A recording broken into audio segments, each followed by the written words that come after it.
This is a fantastic device to keep people enslaved forever. And to cover this, there's a whole lot of other stories which I don't want to enter. Phenomenal tools to control populations, which has been successfully done for a long time.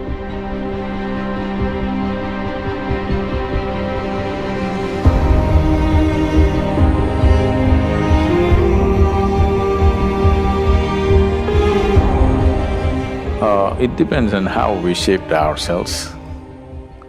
If we become wonderful human beings, it's one thing. If we have become an ugly manifestation of humanity, definitely it's an original sin. It's a mistake. Sin is too strong a word, maybe it's a mistake. So too many mistakes are being made in the world, no question. You claim to appreciate or, well, you worship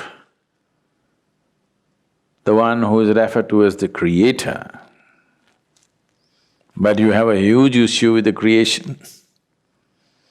If you do not appreciate the creation, why the hell should you worship the creator?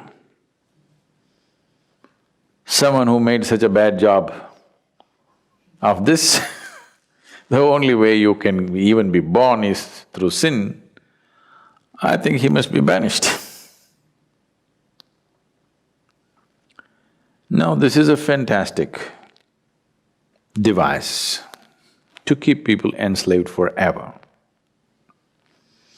If you do not even allow them to come to terms with their biology, they'll never come to terms with anything in their life. Always they will be dependent on an institution or a person or something who claims to have connections.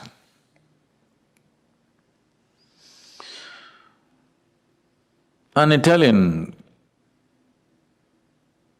mafia guy was once brought to the law court and he just walked in with this fat cigar in his hand, and like this he came and sat down like he's a guest. Then the judge looked at his arrogance and asked, "Do you have a lawyer?" He blew the smoke out and said, "Well, I got friends in the jury."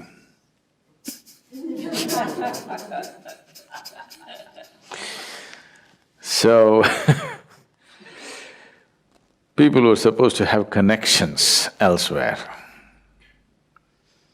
you will always be enslaved to them because you feel guilty about your biology. This whole thing goes into more grosser and grosser states. So except in certain cultures, everywhere else where dominant religious beliefs were spread, in all those cultures, unfortunately, they make you feel guilty of your very existence, because that way you will always be enslaved to whatever they have set up. Something so fundamental as the menstrual cycles in a woman, she has to feel guilty about it and she's impure. Her existence is impure.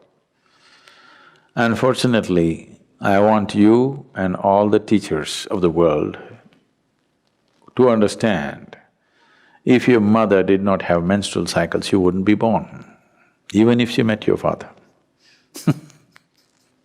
Yes. So the life-making material, unused, is what it is. And if that is impure, your very birth is impure, that's what they're anyway trying to tell you, that your birth is impure. And to cover this, there's a whole lot of other stories which I don't want to enter. Once you are not in terms with your own physical existence, you're essentially will never ever be in terms with any other dimension of your life. This itself will cover you forever. This is a fantastic trick to keep you enslaved forever. No wonder institutions have lasted Though they've lost their relevance, they stay simply because your existence, your very existence, you're guilty of. If you're guilty of your very existence, that means one or that which is the source of creation should be even more guilty. You are eternally guilty, and that which has created all this must be even more carrying the burden of guilt. Guilt and fear have been a phenomenal tools to control populations, which has been successfully done for a long time. It's time this is broken.